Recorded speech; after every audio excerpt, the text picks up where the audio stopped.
¿Qué le dirías a tu versión más joven? En un día nevado, una chica mencionaba recordar que en su niñez conoció a Santa Claus. Curiosamente, también fue durante estas fechas. Ella se lo había encontrado cerca de un parque donde era su casa. No lo recordaba tan bien, pero ahora que lo analizaba, posiblemente se pudo haber tratado de una persona malintencionada. ¿Pero por qué pensaba todo esto? Bueno, es que Santa estaba frente a ella. Este traía a una niña junto a él, pensando que posiblemente fuera una persona mala. ¿Qué debía hacer? Pero la pequeña no hacía nada. Bueno, tal vez era un padre haciendo un gesto bueno por su hija. Total, no creía que alguien hiciera algo malo disfrazado de Santa. Y a punto de irse, la niña la sostenía. Esta le preguntaba si se podía quedar con ella esta noche. Confundida, no entendía si se trataba de una persona sin hogar o un grito de auxilio. De manera apática, le decía que no podía, ya que su casa no era un hotel o una casa hogar, así que no podía dejar que nadie se quedara. Aparte, para su padre generaría un problema, pero al mirar ya no estaba aquel Santa. Y confundida, la niña le pedía solo quedarse esta vez, pero ¿cómo podía estar tan tranquila si su padre acababa de desaparecer? Pero no era su padre, entonces ¿quién era? Y de manera feliz le decía que era obvio, era Santa.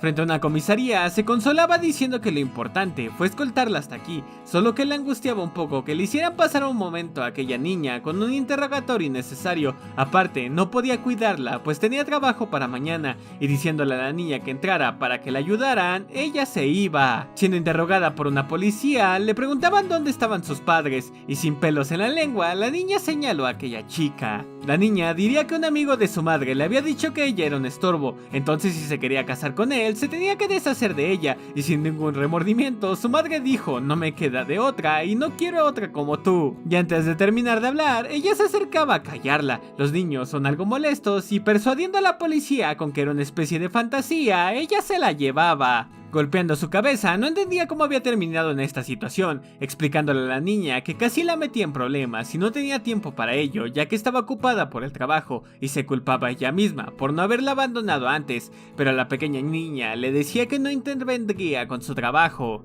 Pero no se trataba de eso, sino que terminó casi causándole problemas con la policía. Aparte, la tratarían bien, pero la niña diría que era ella. Confundida, pensaba que ella se había fugado y seguramente solo quería hacérsela fuerte como ella, pero en eso diría que solo había venido hasta aquí para ver cómo sería de grande. Sin creerlo, se metía en su cabeza que podría cuidarla. Total, si robaba, ella podría vigilarla. Aparte, porque hoy trabajaba en casa, estaría todo el día ahí, así que no habría problemas. Pero aún así, eso podría meterle en problemas. Tal vez podría tenerla en un hotel. Ya en unos departamentos, aquella niña estaba ahí. Al final la había traído a su casa e intentando justificarse, decía que lo hecho estaba. Calentando comida, le daba un poco a aquella niña, aunque esta no estaba tan segura de querer molestarla, pero ella se sentiría mal si comía sola. Aparte, seguramente estaba también hambrienta. Platicando, la niña había mencionado que a la mañana siguiente volvería a su casa, lo cual era bueno porque significaba que no la habían echado. Curiosa, la niña preguntaría si vivía al día, pero ¿por qué hacía esta pregunta? Bueno, es que no había muchas cosas en su departamento, a contraste de su cuarto que estaba lleno de pósters y cosas de animales, pero realmente no había nada que le interesara, solamente era un dormitorio. Y retomando lo que sucedió hoy, le decía que no debía de jugar con nadie, que se disfrace o incluso con ella, no debería de seguir extraños, pero interrumpiendo a la niña le diría que no era un extraño, él era Santa y ya se lo había dicho. Pero ella no le creía. Aparte, Santa es un hombre tímido que solo anda por las noches donde nadie lo vea, y claramente no se presentaría de manera arrogante ante cualquier niño, y de cualquier manera, suponiendo que fuera real, ¿qué hacía ella siguiéndolo? Tras esto, ella comenzaría a hablar. Santa le da regalos a los niños buenos, entonces concluyó que seguramente Santa da lo que los niños quieren porque ya lo sabe. Entonces ella le preguntó qué es lo que ella quiere. Pues al haber muchas opciones, seguramente no sabrías en qué escoger, pero no era algo como eso lo que la niña pensaba, sino realmente no tenía algo que le gustara o quisiera. La primera vez que tuvo ese sentimiento, pensó que estaría bien, pero conforme creció, comenzó a sentirse diferente. El gusto es parte de la naturaleza humana, el cual se suele expresar de cualquier manera, por ejemplo las novelas y la poesía, las cuales rescatan el amor y el romance, historias completamente llenas de gustos. En la música también, la energía y las melodías, la manera de expresar lo que les gusta. En el mundo, la gente que no es amada suele hacerse daño o hacer daño, por eso dicen que los humanos necesitamos la experiencia de que algo nos guste o nos agrade para apreciar la vida. Por eso, cuando ella se dio cuenta de que no había nada que le gustara, pretendería que vivía su vida para no asustar a las personas. Comenzó a llenarse de cosas que le gustaban o pretendía que le gustaban. Como resultado, hablar con las personas se hizo más sencillo y también sus problemas disminuyeron.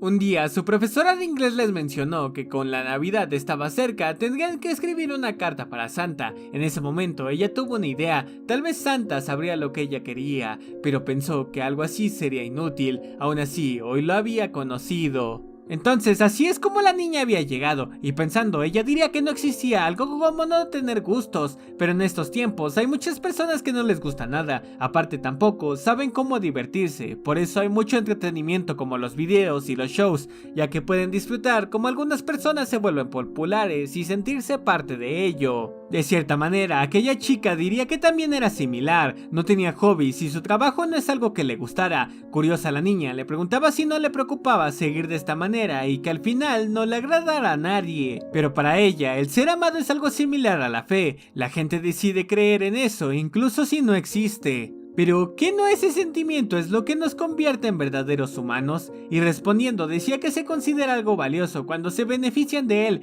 pero ya que son incapaces de ver lo egoísta que es, prefieren esconderlo tras bonitas palabras. Ama a tu familia, ama a tus amigos, ámate, y si no lo haces, no eres humano. Muchas personas intentan forzarlo, pero aún así, hay padres que no aman a sus hijos y hijos que no aman a sus padres, y esto está bien que no te agrade nada o nadie, incluso si no te agradas tú mismo, está bien. También le decía que cuando se convirtiera en un adulto ya no tendría que preocuparse por cosas como esas, y curiosa la niña le preguntaba por qué no tendría que preocuparse por eso. Y la respuesta era sencilla, porque ya no tendría tiempo para preocuparse. Generalmente los adultos desestiman todos estos pensamientos, pero no es porque ya conocieran la respuesta, sino realmente es porque ya tienen la cabeza llena de preocupaciones. Por eso mismo ella ya no estaba preocupada de cosas como esa, solamente tienes que vivir siendo tú. Después de esa charla, la niña estaba acostada. En sus pensamientos, llegó a creer que algún día cambiaría, y por eso le preguntaba a Santa si podía traerla aquí, pero al final se dio cuenta que no importaba cuán vieja se hiciera, al final seguiría siendo ella. Aún así estaba un poco sorprendida, pero si al final se convertiría en ella, estaba bien. Tras terminar su trabajo, se daba cuenta que aquella niña había quedado dormida. Al acercarse a ella, miró que dejó una carta escrita para Santa. Curiosa, se daba cuenta que no sabía el nombre de aquella niña, y entonces al mirar vio el nombre similar al suyo. Golpeando una fuerte ventisca, abría su puerta corrediza. Quien entraba era Santa. Había recordado, él era el Santa que había conocido en su niñez, y quien estaba llevando de vuelta era ella. Disculpándose, estaba sin palabras, confundida por lo que estaba sucediendo, así que despidiéndose, solo le decía que debía de tener cuidado, pues posiblemente sería alguien sospechoso. Y lo último que decía aquella carta eran las gracias a Santa por haberle dado ese regalo.